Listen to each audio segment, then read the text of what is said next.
dear friends, you're welcome again in your own YouTube channel MKLM Mathematics Classes. And in this video we are going to solve the question number 24 of class 8 Alok Bharti Math exercise number 11.1. ठीक है, तो देखिए question number 24 क्या देखिए रखा है। Question number 24 वो उतना भी दमदार नहीं है, लेकिन समझने वालों के लिए दमदार नहीं है। जो अगर क्वेश्चन समझ गया तो उसके लिए बहुत आसान है क्वेश्चन, और नहीं समझा तो बहुत डिफिकल्ट है। देखिए क्या देखिए रखा है कि प्रकाश को किसी परीक्षा में, प्रकाश यहाँ पर कोई आदमी का नाम है, ये लाइट नहीं है, ठीक है। तो किसी परीक्षा में 30% अंक प्राप्त हुए, यानी वो टोटल जो एग्जाम हुआ उसका 30% अंक लाया और वो 6 अंकों से अनुत्तीर्ण। ध्यान दीजिए, अनुत्तीर्ण मतलब होता फेल, ठीक है। तो कितना अंकों से फेल हो गया? 6 अंकों से। 30% अंक लाया फिर भी 6 अंकों से फेल हो गया। सुधीर को उसी परीक्षा में 40% अंक प्राप्त हुए, ठीक है। दूसरा व्यक्ति है कौन? सुधीर। सुधीर को कितना प्रतिशत अंक प्राप्त हुआ? 40% अंक प्राप्त हुआ। जो न्यूनतम उत्तीर्ण से, मान लीजिए कि उस एग्जाम में कोई अगर आदमी 35% लाएगा तो पास हो जाएगा, या 38% या 33% लाएगा तो पास हो जाएगा, ठीक है। तो ये बोलता है कि मिनिमम मार्क्स, अगर मान लीजिए 33% में पास है तो 33% से 6 अंक अधिक है। यानी सुधीर जो मार्क्स लाया उसका मार्क्स कितना है? जो मिनिमम मार्क्स है, मिनिमम परसेंटेज है, उसमें से 6 नंबर क्या है? ज्यादा है। तो परीक्षा का अधिकतम अंक एवं उत्तीर्ण होने के लिए न्यूनतम प्रतिशत ज्ञात कर रहे हैं, ठीक है। तो अधिकतम अंक मतलब क्या हो गया? टोटल मार्क्स, है ना, वही हुआ ना। अगर मान लीजिए 500 का एग्जाम है तो उस एग्जाम का अधिकतम अंक कितना हो गया? 500, ठीक है। तो वही हो गया अधिकतम अंक। तो हम क्या कर लेंगे, देखिए जो जो मांगता वही वही लिखते हैं हम लोग, है ना। तो कैसे लिखेंगे? मान लेंगे कि अधिकतम अंक क्या है? x है। माना कि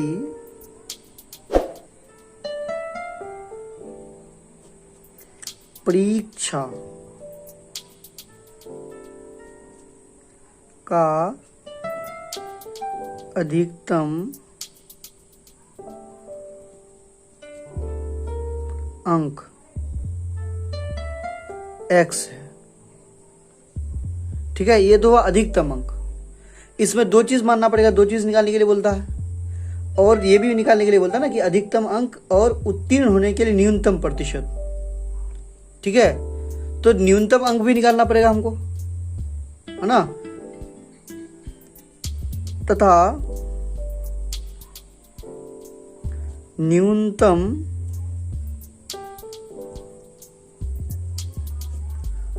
अंक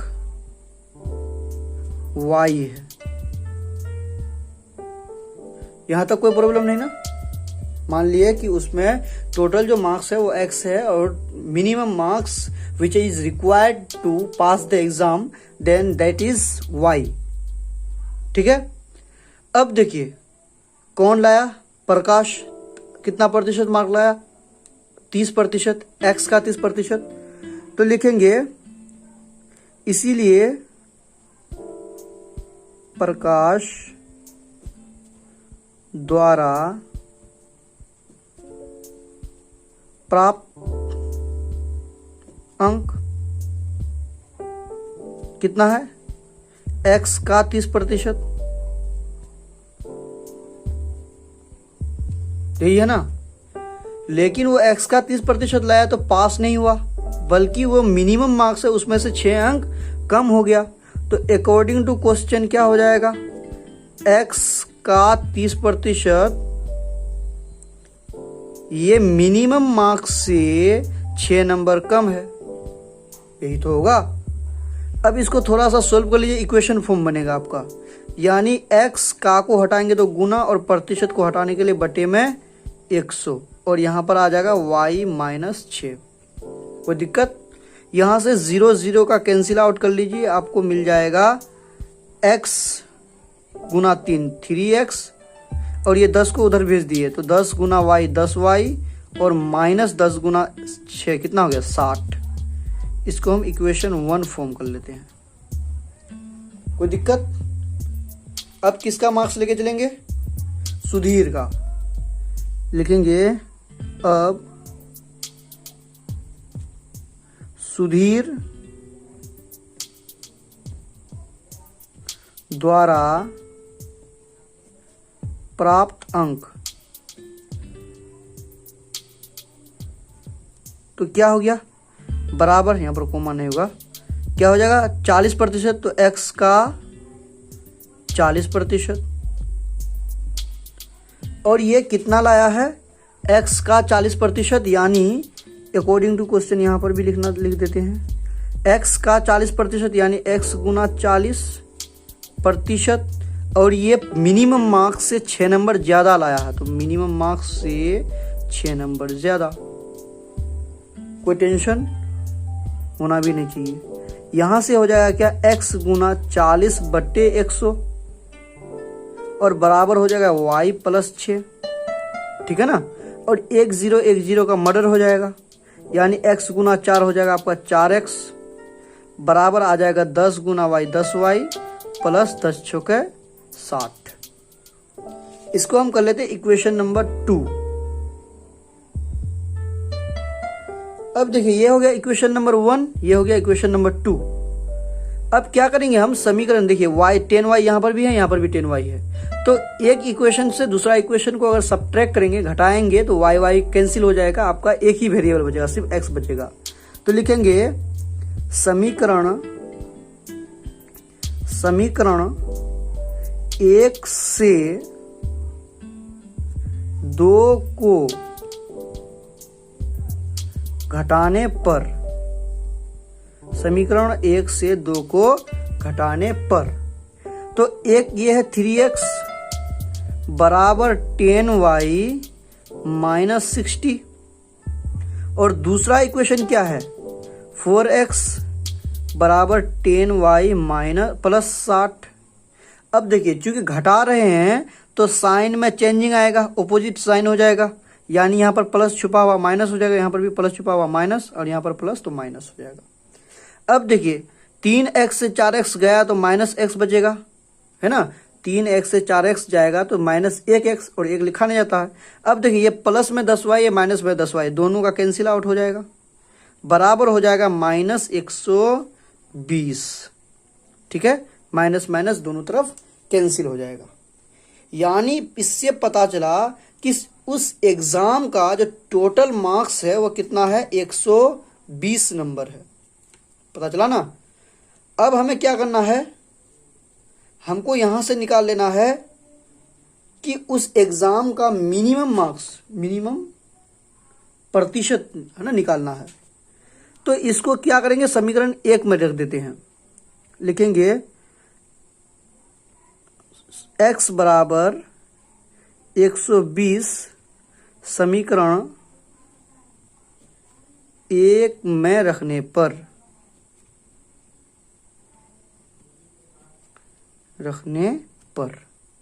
तो समीकरण 1 में रखेंगे तो 3 गुना 120 हो जाएगा। हमको y का मान निकालना है, ठीक है।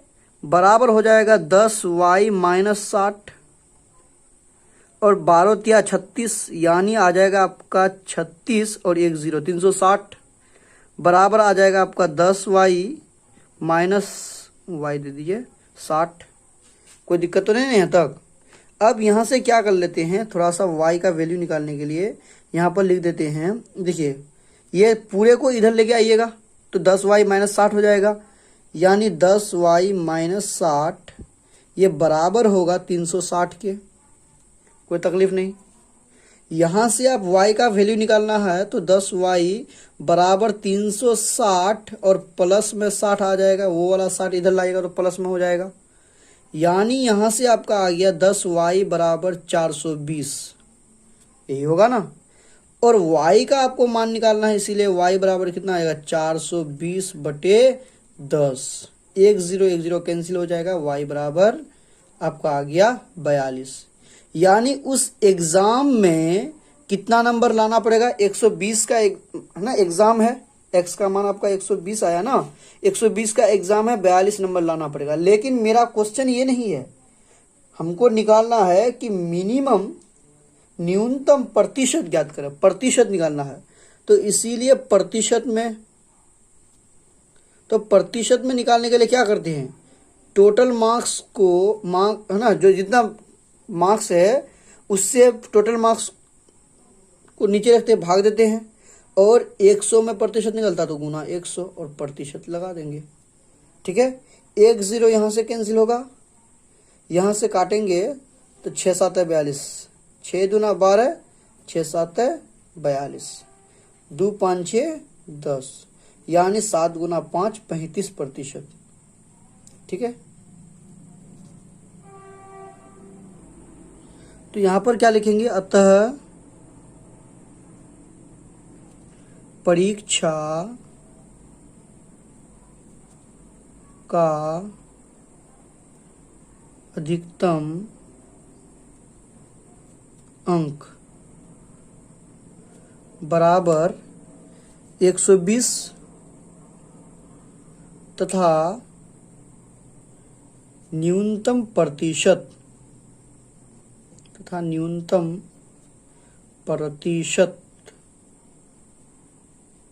बराबर 35%। ठीक है, यही हो गया आपका आंसर। देख लीजिए एक बार आंसर मिला लेते हैं, सही है कि गलत है। कितना नंबर था, 120 35। ठीक है, चलिए अब लास्ट वाला क्वेश्चन देख लेते हैं, क्वेश्चन नंबर 25। चलिए 25 नंबर क्वेश्चन क्या देके रखा, देखिए कि किसी कारणवश नारंगियों के मूल्य में 20% कमी हो जाने से, मान लीजिए नारंगी का दाम कुछ भी था, उसमें 20% क्या हो गया, कमी हो गया उसका दाम में। ठीक है, से कोई व्यक्ति 10 रुपये में 48 नारंगियां अधिक खरीद सकता है। अब ये नहीं पता कि कितना खरीदता था, सिर्फ बोल दिया कि 10 रुपया में वो 48 ठो नारंगी ज्यादा खरीद सकता है। नारंगियों का नया तथा पुराना मूल्य प्रति दर्जन क्या है, ज्ञात करें। ये तो ये क्वेश्चन बहुत छोटा है, लेकिन एक एक का पसीना छुड़ा देता है ये क्वेश्चन। आप किसी को भी एक बार पूछ लीजिए और उसको बोलिए कि निकाल के दिखाइए, तो फिर हम मान जाए। तो इसके लिए आपको क्या करना होगा, इस क्वेश्चन को बढ़िया से रिवाइज करना होगा, अपने दोस्तों में चिपकाना होगा, बस। ठीक है, तो कैसे बनाएंगे देख लेते हैं। पहले क्या करेंगे, हम इसमें मान लेंगे, क्या लिखेंगे, माना कि 1 रुपया में एक नारंगी का मूल्य x रुपया है, तो वही मान लेते हैं। माना कि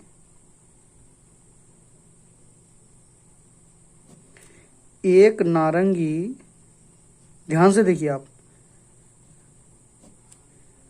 का मूल्य x रुपया था, पुराने जमाने की बात है। ठीक है, यानी 1 रुपया में x नारंगी मिलता था, यानी इसी को हम कैसे लिख सकते हैं, चूंकि x रुपया में, उसी को उल्टा करके लिखते हैं, एक नारंगी,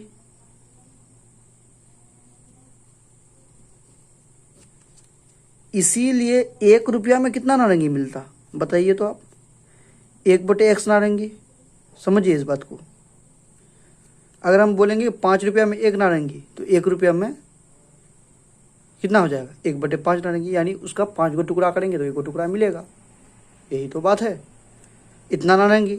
लेकिन हम यहाँ नारंगी कितना रुपया का खरीद रहे हैं, 10 रुपये का, तो 10 रुपये का, इसीलिए 10 रुपया का निकाल लेंगे। 10 रुपया में नारंगी, तो 1/x गुना 10। ठीक है, और यहाँ से इसको क्या करिए, निकाल लीजिए। 10/x बराबर कितना आ जाएगा, 10/x नारंगी। समझ में आ रहा ना बात को। अब क्या बोलता है कि 20% कमी हो गया है दाम में, तो लिखेंगे अब 20% की कमी होने पर, की कमी होने पर, ठीक है। 20% जब कमी, देखिए पुराना x रुपया था, इसका 20% दाम में गिरावट आ गया, तो x तो पहले से था, 20% कम हो गया, तो x माइनस x का 20% कम हो गया, ठीक है। तो इसमें एक नारंगी मिलेगा, मैं एक नारंगी, वही हुआ ना जब दाम घट गया। देखिए पहले x रुपया में नारंगी मिलता था, एक नारंगी, लेकिन दाम घटने के कारण 20% कम हो गया दाम, तब उसमें एक नारंगी मिलता है, यानी दाम घट गया। और यहाँ से इसको थोड़ा सा सोल्व कर लीजिए, इसीलिए x माइनस एक्स गुना 20/100 आएगा। ध्यान से, मैं एक नारंगी, यहाँ से थोड़ा मर्डर कर दीजिए तो 20×5=100 आएगा, यानी एलसीएम लीजिएगा तो 5 आएगा, 5 गुना एक्स 5x और माइनस x/5। मैं एक नारंगी, इसीलिए 5x यहाँ पर क्या आ जाएगा 4x, यहाँ पर इसीलिए नहीं होगा, 4x/5। मैं एक नारंगी, इतना रुपया में, हमको 10 रुपये का निकालना है। अच्छा तो यहाँ पर इसीलिए 1 रुपया में कितना नारंगी देगा, 1 रुपया में एक, ये देखिए इधर भाग में उधर जाएगा तो गुना में 5 और बटे में 4x, इतना नारंगी देगा। इतना नारंगी हुआ, ये दाम हुआ, ये रुपया हुआ, ये नारंगी हुआ, इतना नारंगी। लेकिन हम निकाल रहे हैं कितना का, 10 रुपये का, इसीलिए 10 रुपया में एक, तो 1 गुना 5 5 ही होता, बटे 4x गुना 10 नारंगी, हुआ कि नहीं। और इसको थोड़ा कैंसिल आउट कर दीजिए तो 2 दूना 4, 5 दूना 10, यानी 5×25 नारंगी मिलेगा। ये नारंगी है, ठीक है, समझ में आया, कोई दिक्कत तो नहीं ना। 10 रुपया में उतना नारंगी हमको मिल गया। अब क्या करना होगा, देखिए पहले 10 रुपया में इतना नारंगी मिलता था, लेकिन दाम कम होने पर 10 रुपया में इतना नारंगी मिलता है।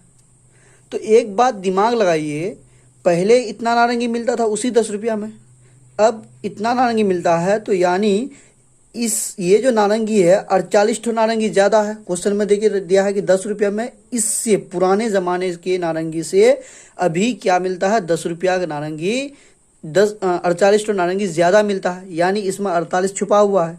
तो बराबर करने के लिए क्या करेंगे, अकॉर्डिंग टू क्वेश्चन, ये 25/2x ये बराबर होगा 10/2x और प्लस 48 का, ये होगा ना। 48 ठो नारंगी ज़्यादा भी मिल रहा है पहले से।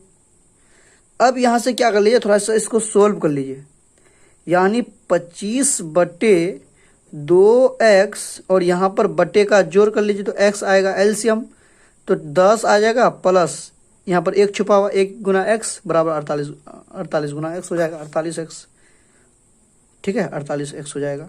अब देखिए यहाँ पर भी x है, यहाँ पर भी x है, दोनों कैंसिल कर सकते हैं, उधर जाएगा तो गुना हो जाएगा ना, बात तो बराबर हुआ। अब क्या कर लीजिए, इसको कर लीजिए थोड़ा सा सोल्व, तो यहाँ पर क्या आ जाएगा 25/2, इस देखिए ये 10, पहले यहाँ पर समझिए इस बात को, थोड़ा सा हम ऊपर कर देते हैं। यहाँ पर क्या आ जाएगा, पूरे को इधर लेके आते हैं तो x तो कैंसिल हो गया उधर का, तो 10 प्लस 48x बचा है, और ये इधर क्या बचा है 25/2, तो उधर भेज दिए, कोई दिक्कत नहीं ना। अब यहाँ से क्या कर लेते हैं हम, देखिए आपको ये सब क्वेश्चन बहुत तेजी से बनाना है, ट्रिक ढूंढिए इसमें। यहाँ पर क्या हो जाएगा, इस 10 को उधर लेके जाएंगे, ये वाला जो 10 है इसको इधर लेके जाएंगे तो माइनस हो जाएगा, यानी क्या बचेगा 48x बराबर 25/2 माइनस 10, ये होगा। और यहाँ से आ जाएगा 48x बराबर एलसीएम लीजिएगा तो 2, 25 माइनस 10 दूना 20, यानी 48x बराबर आ जाएगा 5/2। हमको x का मान निकालना है, तो x बराबर कितना आ जाएगा 5/2 और गुना और भाग में आ जाएगा, यानी इधर आएगा तो बटे 48। ठीक है, एक दे दीजिए ऊपर जब अगर तसव्वुफी नहीं होता है तो, यानी x बराबर आ गया 5/48 दूना 96। ठीक है, यानी x रुपया था मेरा। ठीक है, तो 5/96 रुपया में हमको कितना नारंगी मिलेगा, 1 नारंगी। इसको अगर पैसा में कन्वर्ट करेंगे तो कितना हो गया, ये इतना रुपया हो गया। ठीक है, अगर पैसा में कन्वर्ट करें तो कितना आ जाएगा 5/96 और गुना 100, 100 पैसा से 1 रुपया होता है। और इसको अगर कैंसिल आउट आप करके देखें तो आपको मिलेगा 48 दूना 96, 50 दूना 100, 24 दूना 48, यही बात है ना,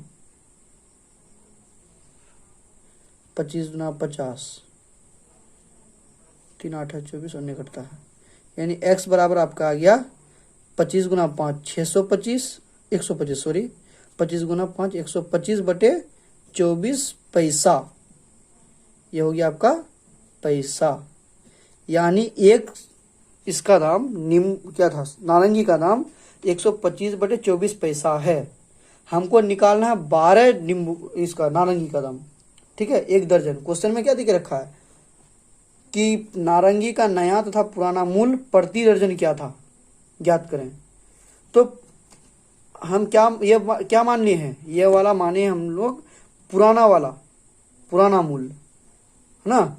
तो नया मूल्य अभी निकाल लेंगे, कहाँ से निकालेंगे नया मूल्य, अच्छा अभी पहले इसको ये कर लेते हैं प्रति दर्जन। इसीलिए एक इसका हुआ 1 दर्जन का मूल्य, 1 दर्जन नारंगी का मूल्य बराबर कितना आएगा 125/24, और 1 दर्जन में कितना आपका आता है 12 ठो आता है, तो 12। ठीक है, और यहाँ पर काटिएगा तो 12 दूना 24, ये आएगा ना। ठीक है, और यहाँ से कितना आ जाएगा, आप अगर भाग लगाइएगा तो 2 छक्के 12, ठीक है, और 2 दूना 4 और 2 5 पॉइंट दीजिएगा, 2 5 10, यानी 62.5 पैसा। ठीक है, एक दर्जन नारंगी का दाम कितना था 62.50 पैसा, रुपया भी नहीं, पैसा। ठीक है, अब हमको क्या निकालना, नया, ये पुराना वाला निकला। अब नया दाम क्या था 20% कम वाला, ये वाला 4/5x, इसीलिए नया मूल्य तो कितना होगा नया मूल्य, इसको 62.5 से गुना करके देखते हैं। तो 4/5 और x के जगह में कितना देंगे, 12 का हम दाम निकाल रहे हैं ना, ये 12 का निकाला हुआ, तो 62.5 देंगे। पॉइंट उड़ाएंगे तो बटे में आ जाएगा 10। ठीक है, काटिए के देखिए तो 5 5 एकन 5, ठीक है, 5 दूना 10, 5 25, 125, और काटिएगा 5 दूना 10, 2 चौक 8 और 1 9, 4 और 1 5 चौक 20, सॉरी 5 चौक 20, 2 चौक 8 और 2 10, ठीक है, 4 और 1 5 बटे में 10, यानी आपका आ गया ये वाला कट जाएगा, 0 0 कट जाएगा, यानी आपका आ गया 50 पैसा। ठीक है, तो आपका पुराना वाला दाम कितना हो गया, 1 दर्जन का मूल्य 62 टका 50 पैसा, और नया वाला सिर्फ 50 पैसा, 62 टका सॉरी 62 पैसा है ना, उसके बाद 62.50 पैसा, और जो नया वाला है 50 पैसा लिखेंगे। अतः नारंगी का